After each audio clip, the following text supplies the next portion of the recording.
in kamech in Torah, meaning if there's no toil, you're not going to be able to learn Torah. Why? You have to survive. You have to survive. Now, the Rambam writes specifically that if a person is going to work, he has to learn Torah at least as much as he works. So let's say if he works 8 hours a day, he has to learn Torah 8 hours a day.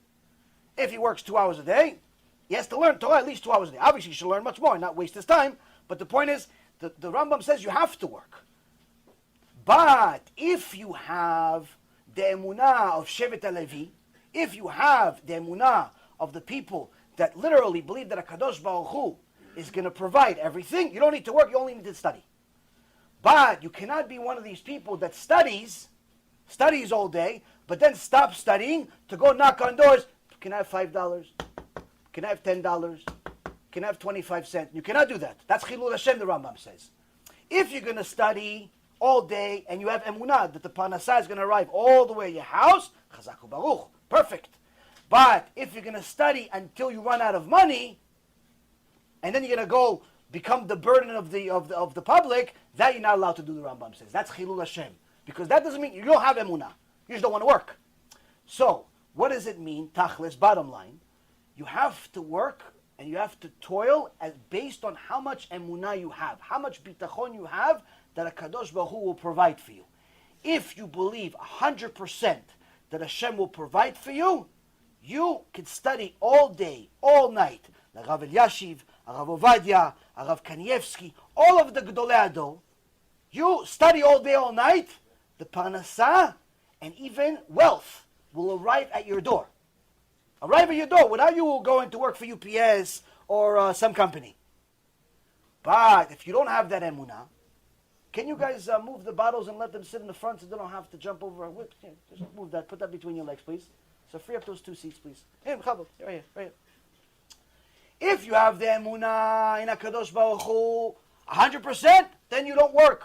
You study Torah. If your emunah is 50%, then you work 50%. You learn Torah 50%. So it's all based on who and what you are. Most people do not have 100% emunah. Most people do not have 100% emunah or anything close to it. So they need to work.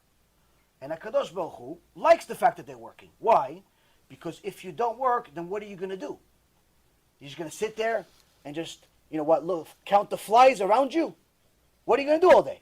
If you're going to study Torah, that's good. That's working. But what kind of work is it? So the point is, it's all based on how much emunah you have, whether you believe the parnasah will come. And that's actually relevant to everything, including a zivug. There's one tzaddik in Monsey that he studied Torah literally day and night. He went into an attic for 5 years without leaving. 5 years, didn't leave the attic. Once a day, somebody would come in and give him a meal and leave. So one day after 5 years, his rabbi told him, listen, I like that you're learning, Chazaku Baruch, good for you, but you need to go find a zivug. You need to go find a wife. You need to find a wife.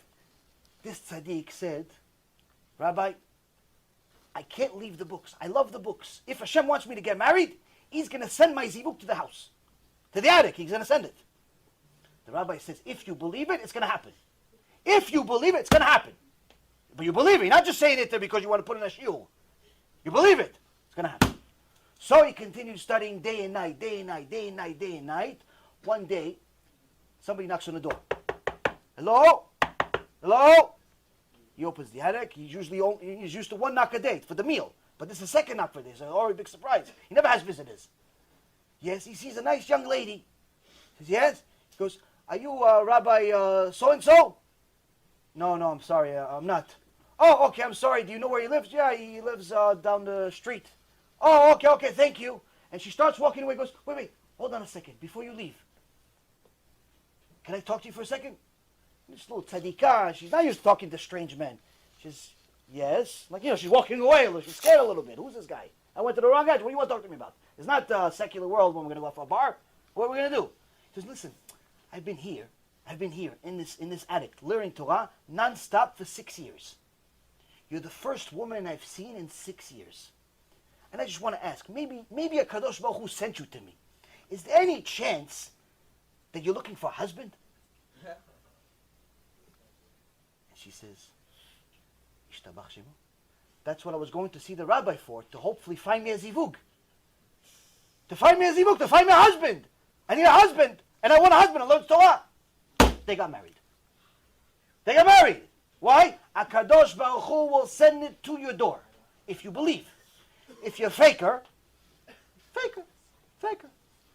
But this, Rabotai Yekarim, happens a true story, and there's many stories like it. Next question. Rabbi, Yes? how can Hashem punish someone